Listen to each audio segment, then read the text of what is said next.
Foremost, I want to give all praises, honor, and glory to Yahweh, Bahashem, Yahushai, Bahashem, Chakwadash, and double honors to the elder apostles of Great Millstone and salutations to the elect. This is the brother lawyer from Great Millstone, Miami. And what I have on the screen is an article from the news.un.org. Okay, welcome to the United Nations. UN News Global Perspective Human Stories.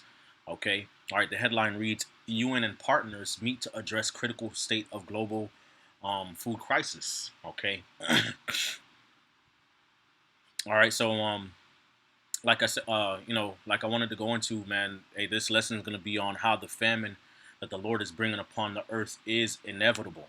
Okay, all right, you have Esau and these high seats of authority. All right, these different councils, such as the U, such as the WEF, okay, such as the different organizations all over the globe. Okay, all right, trying to discuss, okay, how we're going to deal with this global food crisis, but there's really no way of avoiding it at all. Okay, why? Because of prophecy. Okay, so that's what I want to go into in this lesson. Hopefully, real quick, and Lord willing, this video is edifying. This is again the article. It was published July 18th, 2022. All right, it says scaling up climate resistance across food systems is among the actions needed to counter rising hunger and malnutrition, UN General Assembly President Abdullah Shahid said on Monday at a special meeting to address the global food crisis. All right, so they're coming up with plans on, kind of rehashing and reinventing the global food systems and infrastructures. Okay, by hopefully, generating plants that are resistant to the different drastic changes in the climate. Okay, or serving alternative forms of nutrition. All right, amongst some circles, some people say it's going to be human flesh. Some people say it's going to be insects. Okay, some people say it's going to be artificially generated different types of food. Okay, but whatever it is that they attempt, okay, it's not going to work. Okay, all right, because the scriptures say there shall be famines. Okay, all right, now, hey, we don't have to look up the word "shall." All right, it shall means it's gonna happen. Okay, but anyway, I want to read from this article as much as I can and hop right into the scriptures. It says factors including Charlie 1984 pandemic, climate change, and ongoing conflicts resulted in nearly a billion people going hungry last year. Okay, he said. Meanwhile, the World Bank has warned that the conflict in Ukraine will plunge an additional 95 million people into extreme poverty and 50 million into severe hunger this year. Okay? All right, so people have already dropped dead for lack of food and water. Okay? In these different parts of the world. Africa, the Middle East, all right, namely. Okay? All right, and what's going on in Ukraine between Russia and Ukraine, all right, is and these different sanctions is pretty much fixing to make the problem worse. Okay, it says already falling short. Frankly, we are already falling short of meeting our food security targets prior to 2020. Yes, that's true. Okay, all right, things were already bad before the C-19 came on the scene.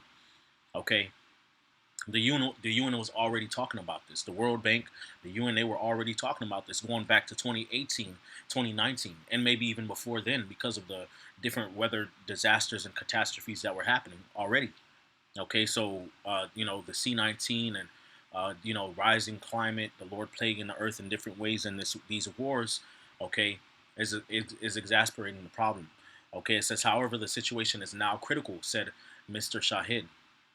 The shocks of multiple global crises have weakened our institutions, our economies, and challenged our ability to effectively respond. Okay, all right. It says the stressed. I'm sorry. He stressed that despite the bleak pictures, the bleak picture, countries cannot lose hope. They must collectively mobilize to alleviate global hunger and malnutrition, and also address the factors that cause them. Mr. Shahid also highlighted the need to prioritize food security in the world's least developed countries, landlocked developed nations, and small island developed states whose citizens are typically forced to spend a large share of their income on basic necessities, including food, and are thus disproportionately affected by rising food prices. Which that's true. Latin America, the Caribbean, Africa, the Middle East, different islands such as Sri Lanka, right? Island nations, right? Okay, they're affected, okay, by rising food prices because, the guy said, okay, they spend most of their income on their basic necessities. All right, they probably don't have as strong as of an economy. Sorry, as strong of an economy, a strong enough infrastructure to farm, okay, and to harvest food.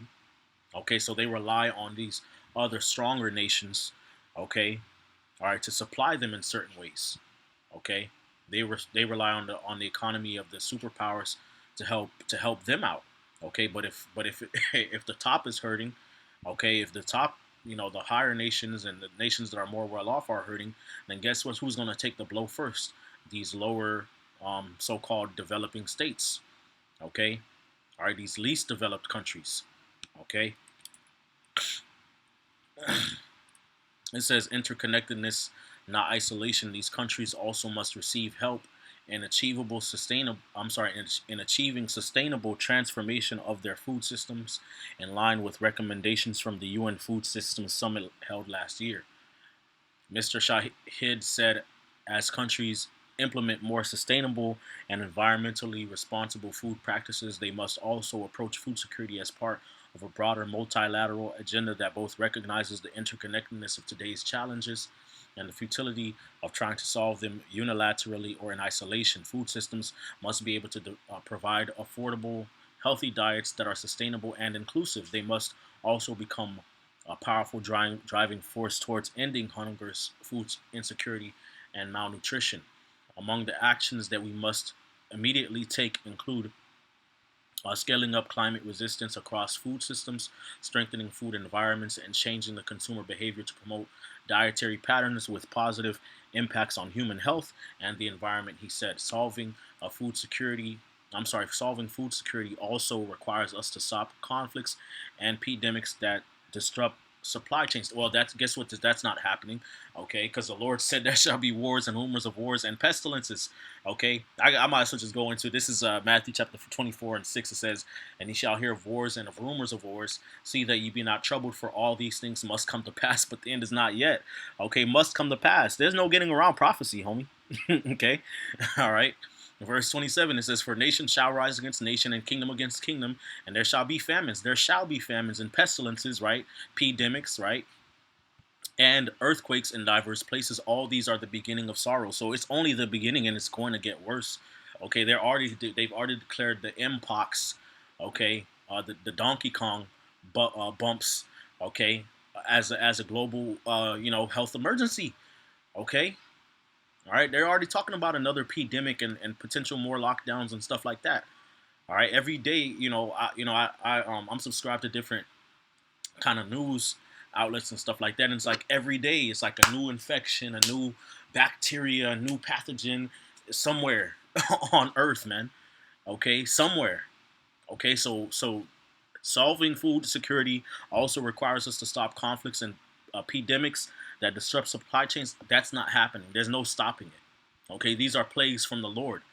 Okay, to repair our relationship with nature. All right, well, that's not going to happen. Okay, all right, because in order to repair the earth, you would have to, first of all, come underneath the order of Yahweh Shema Shai and keep His laws and commandments. But the scriptures tell you that the earth is defiled underneath the inhabitants thereof, because they have transgressed the law and forsake the covenant. Okay, so that's not going to happen. Okay, and secure sustainable agriculture, that's not going to happen. Okay, and to strengthen the global institutions working to alleviate poverty and hunger, that's not going to happen. Okay, the Lord is breaking this system down, this society down. So no matter what it is that you guys try, it's not going to work. Okay, I'm going to read the last bit of this and I'm going to hop right into the scriptures, man. Okay, all right, this is from the article. It says, a critical moment. Mr. Sahid convened convened the high-level special event alongside the Committee of World Food Security and the UN Secretary General's Global Crisis Response Group on Food, Energy, and Finance. In a video message to the meeting, UN Chief Antonio Gutierrez commended the partners for joining forces at what we called this critical moment, noting that the number of people who are severely food insecure has doubled in the last 2 years. Yeah, it's going to get worse than that. We face a real risk of multiple famines this year. Yeah, famines. And the next year could be even worse. You damn right. All right. But we can avoid this catastrophe. No, you can't. This catastrophe, if we act now, said Mr. Gutierrez, not happening. The Secretary General underscored the need to immediately reintegrate Ukraine's food production and Russia's food and fertilizers into world markets and keeping global trade open. He also called for tackling the finance crisis in the developing world and urging unlocking. And again, that's not going to work. Okay, reintroducing that's not going to work. The scriptures say, "Nation shall rise against nation, kingdom against kingdom." This conflict is going to keep going on. Okay, all right, till the world is on its knees. It's going to keep going on. The financial crisis going on in other countries is going to keep happening. Okay, it's going to keep happening. All right, to introduce a new system of the MOTB. Okay, so that's what the elites want. Okay, is to bring the world, okay, to its knees.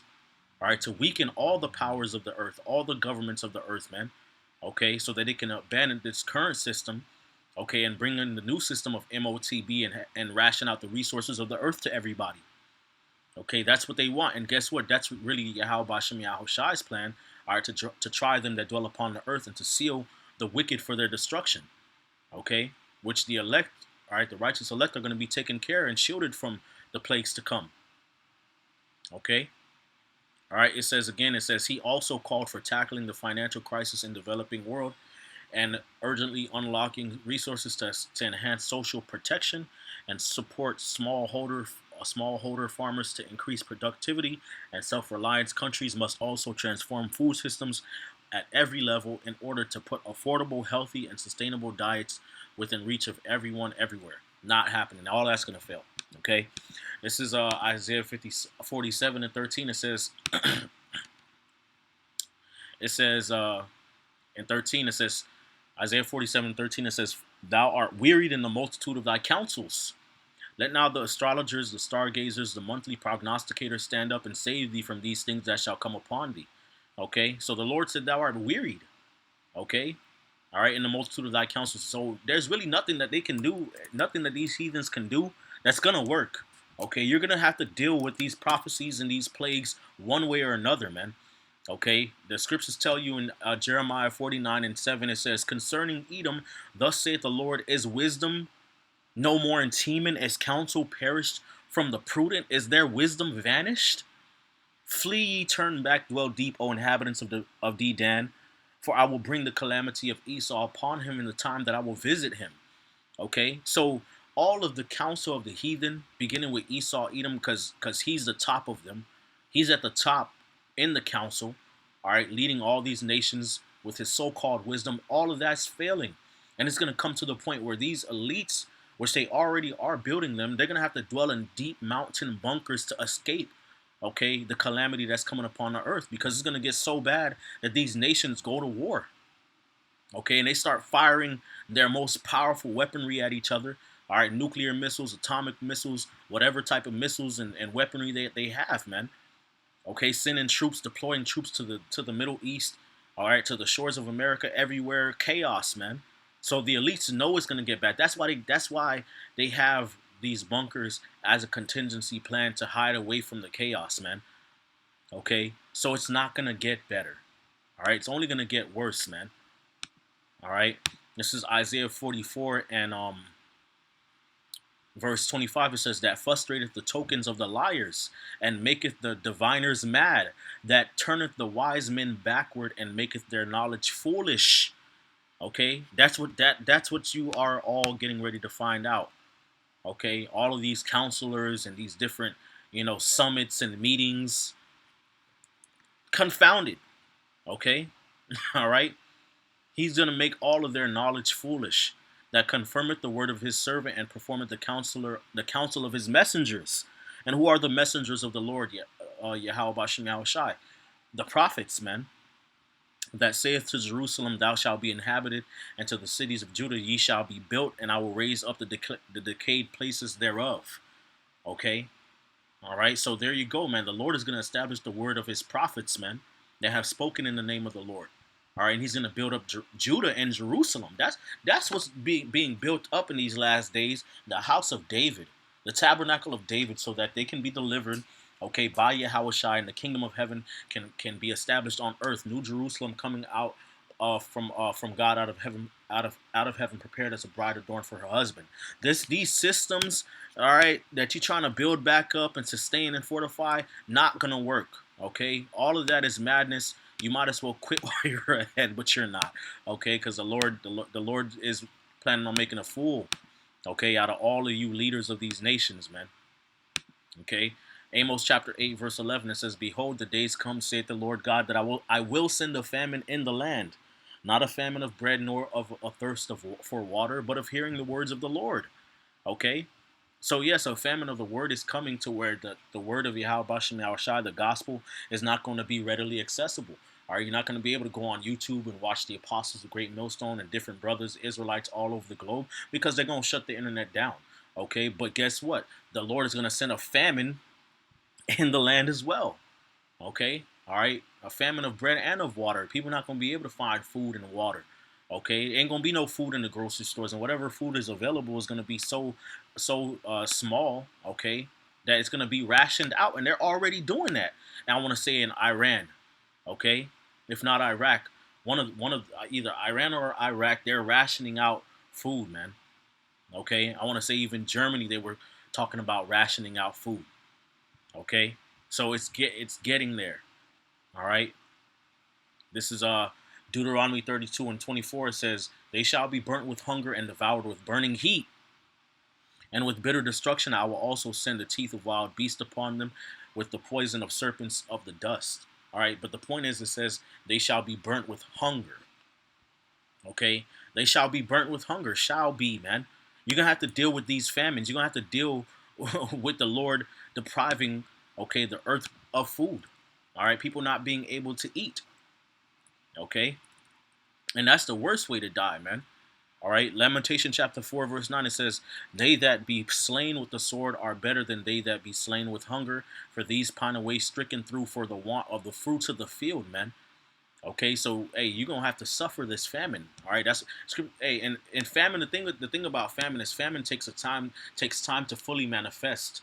Okay, all right, it takes time to fully manifest. Right now, we're in shortages and stuff like that, which is a form of famine in and of itself. When you look up the word famine, it literally says food shortage or scarcity. All right, but over time, it gets worse. It gets worse. It gets worse, and people end up starving. People get smaller and smaller and smaller, skinnier and skinnier and skinnier. Their body pretty much eats away at itself.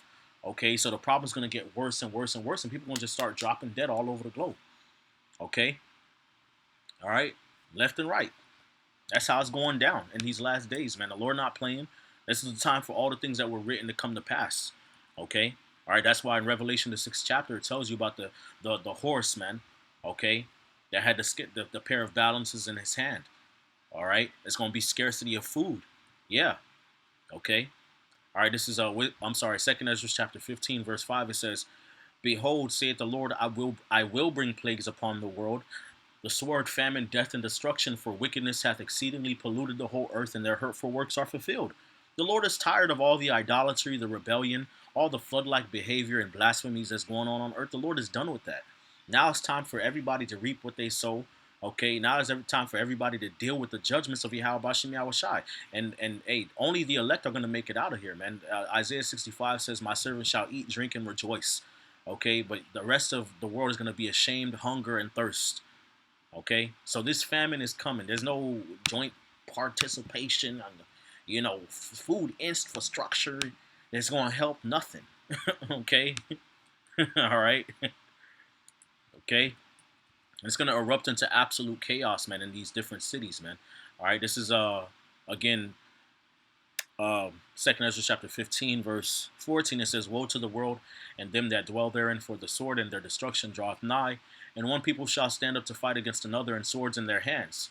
For there shall be sedition among men, and invading one another. They shall not regard their kings or their nor their princes, and the course of their action shall stand in their power." Man, okay, so it's gonna be civil unrest, disobedience, chaos. Okay, mutinies, overthrowing of governments because of why? Because the systems of the world are going to be exposed for being unreliable, man. That's why you see what's happening in Panama and Sri Lanka going on, okay? And different riots all over the place because of the price of food and commodities and daily benefit, daily necessities, man. Verse 17, it says, "A man shall desire to go into a city and shall not be able, for because of their pride, the city shall be troubled, the houses shall be destroyed, and men shall be afraid."